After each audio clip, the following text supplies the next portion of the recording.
President John F. Kennedy. Ladies and gentlemen, the very word secrecy is repugnant in a free and open society, and we are, as a people, inherently and historically opposed to secret societies, to secret oaths, and to secret proceedings. We decided long ago that the dangers of excessive and unwarranted concealment of pertinent facts far outweighed the dangers which are cited to justify it. Even today, there is little value in opposing the threat of a closed society by imitating its arbitrary restrictions. Even today, there is little value in ensuring the survival of our nation if our traditions do not survive with it. And there is very grave danger that an announced need for increased security will be seized upon by those anxious to expand its meaning to the very limits of official censorship and concealment. That I do not intend to permit to the extent that it's in my control. And no official of my administration, whether his rank is high or low, civilian or military, should interpret my words here tonight as an excuse to censor the news, to stifle dissent, to cover up our mistakes, or to withhold from the press and the public the facts they deserve to know. For we are opposed around the world by a monolithic and ruthless conspiracy that relies primarily on covert means for expanding its sphere of influence, on infiltration instead of invasion, on subversion instead of elections, on intimidation instead of free choice, on guerrillas by night instead of armies by day. It is a system which has conscripted vast human and material resources into the building of a tightly knit, highly efficient machine that combines military, diplomatic, intelligence, economic, scientific, and political operations. Its preparations are concealed, not published.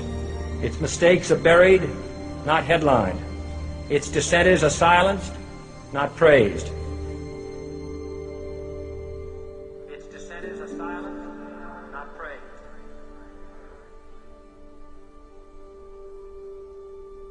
Its dissenters are silenced, not praised.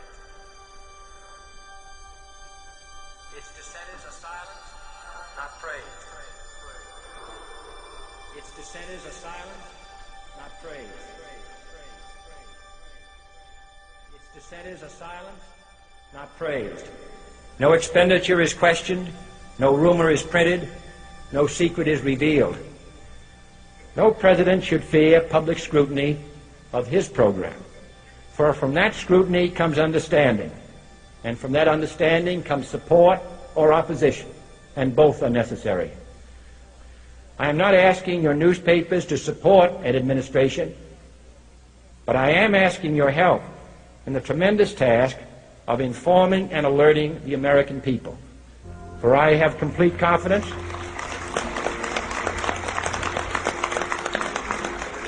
in the response and dedication of our citizens whenever they are fully informed. I not only could not stifle controversy among your readers, I welcome it. This administration intends to be candid about its errors, for as a wise man once said, an error doesn't become a mistake until you refuse to correct it. We intend to accept full responsibility for our errors, and we expect you to point them out when we miss them. Without debate, without criticism, no administration and no country can succeed, and no republic can survive. That is why the Athenian lawmaker Solon decreed it a crime for any citizen to shrink from controversy. And that is why our press was protected by the First Amendment, the only business in America specifically protected by the Constitution, not primarily to amuse and entertain, not to emphasize the trivial and the sentimental, not to simply give the public what it wants, but to inform, to arouse, to reflect, to state our dangers and our opportunities, to indicate our crises and our choices, to lead, mold, educate, and sometimes even anger public opinion. This means greater coverage and analysis of international news, for it is no longer far away and foreign, but close at hand and local. It means greater attention to improved understanding of the news, as well as improved transmission. And it means, finally, that government at all levels must meet its obligation to provide you with the fullest possible information outside the narrowest limits of national security. And so it is to the printing press, to the recorder of man's deeds, the keeper of his conscience, the courier of his news, that we look for strength and assistance, confident that with your help, man will be what he was born to be, free and independent.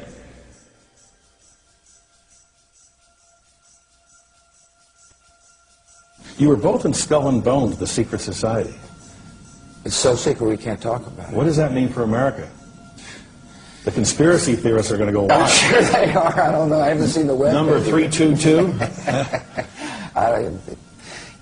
You both were members of Skull and Bones, a secret society at Yale. What does that tell us? Not much, because it's a secret. Is there a secret handshake? Is there a secret code?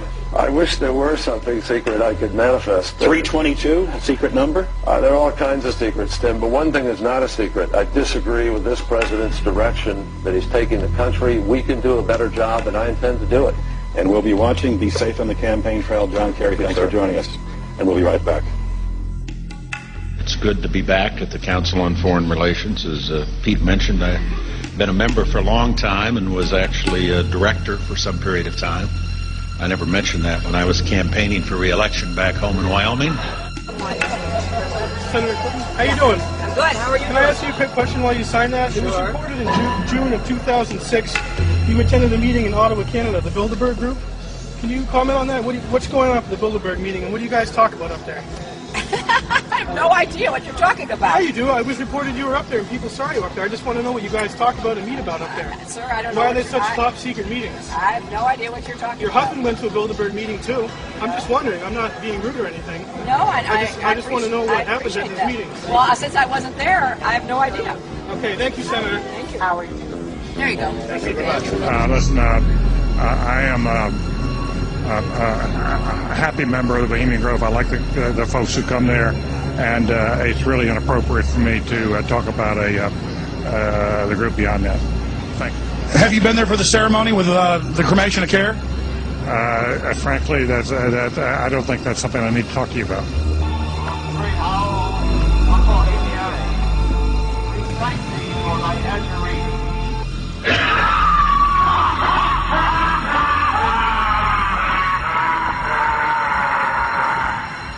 Have you been there for the ceremony with the cremation of care?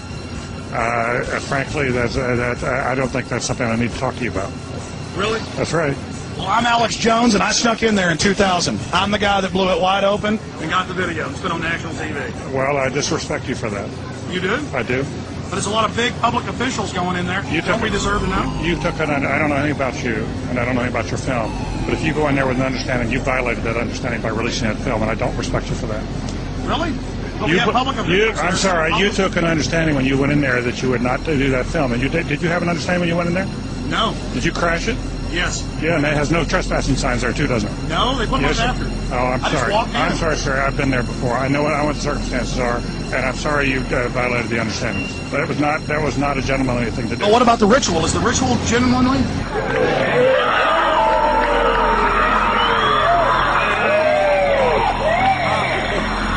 Sir, everything. I don't owe you this comment. I know. This is what's called ambush journalism, and I disrespect you for that as well. So thank you and goodbye. The ritual? It's none of your damn business. Oh.